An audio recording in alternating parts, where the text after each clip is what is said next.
ole tun tuma kan en tu cái than ka chang kan lo en to mai theya kan mi thian thil zong zong hi amu veka mo kan ti line kan mi tina amu mai si ro hi camera lens mang hianin kan hmu le thei thina chu kan en anga amu no mo kan khome khi thlan han la alla zewati khan la zewe mo kan ti mai the ma se thalak pa ngai chu amoi em mai ni khi poi kan lo en lenga ti khian te kan mi tina amu mai pia lama khian camera lens sian amu le thei kan khatia mem en zerang o khi chu pa ngai via ba khi ve thung khi le ti khani ta lo kha lan dan hi tang le dei mai ni chu khi po kha chu moi ve tho moi vak lo khi tak khi po hi moi le pe khop mai khi po hi moi via wang ga moi được thuộc lo hi ve thung khi thì moi chuan khi en le da kamite kanemaya ke camera lens sen thil hi ala moi thei ko mai la thiam ho chon mo hi po hi moi la vi wang moi view zel ne minute en za vel ne o kan en minute thum vel ne en zolo long o to pa soi du kan ya tikian kan soi pa zo kan nge kan mitina thil kan mu a hi atak tak hi ne vek lawa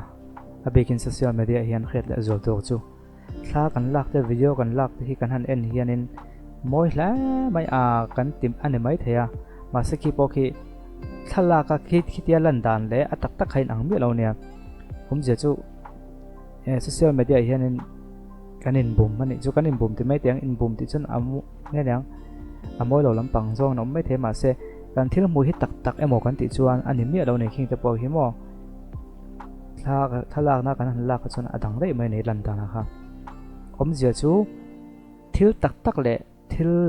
lem han ti rang chuna lem chu ni ho lo khi than la ve thowa ma se khi mi lan dana khi tak tak lan dana ni ngai lo nei camera ka tiang kan han lak ve la anana slow motion te ka tiang lak atong lan dan chau kha ni chu chu kan en zerang moi thei khop mai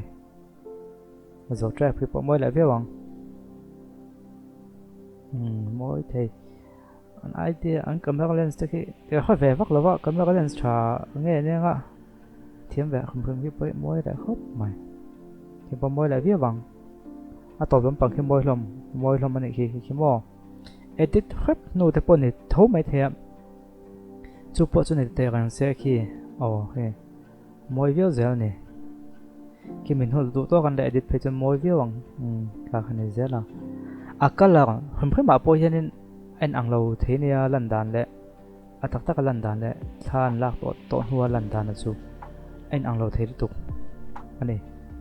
ole kan khre tu a chuanin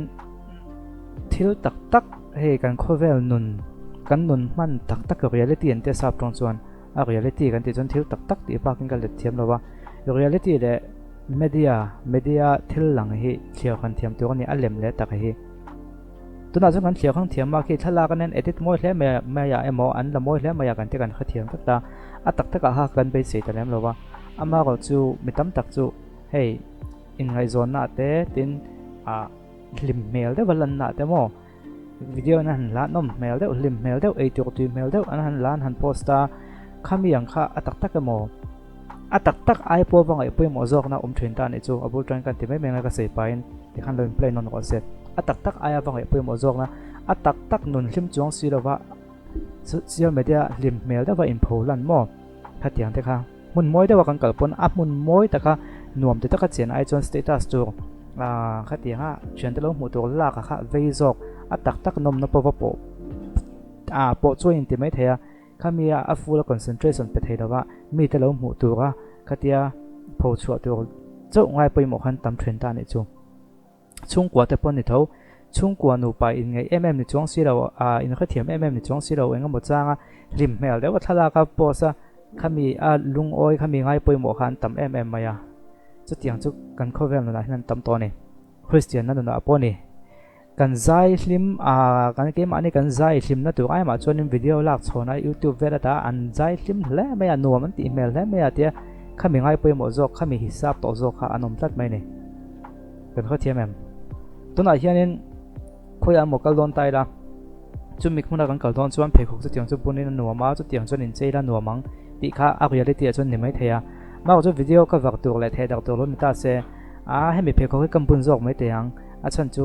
lo en le tu da tan a he pheikhawk chu moi hlam baya e chu nom mel le mai an lo ti theina turin tin a reality aya mi tan lo mu le na tur jok kan pholan le na tur jok khami ngai poi mo jok nu na kha kan nun puina sto em maya chu chuanin a tak tak nun ain lem chan nun khamin penasa a tak tak a engma ni chuang si lo a nom mel deuh bon mel deuh anga lang na sabok si nun kha min penasa te em maya chu chuan nge khin chu kan ti chuan be se ang mul zo lo na to pa be don na lo ni tak tak lo ni hi ti na te mani nun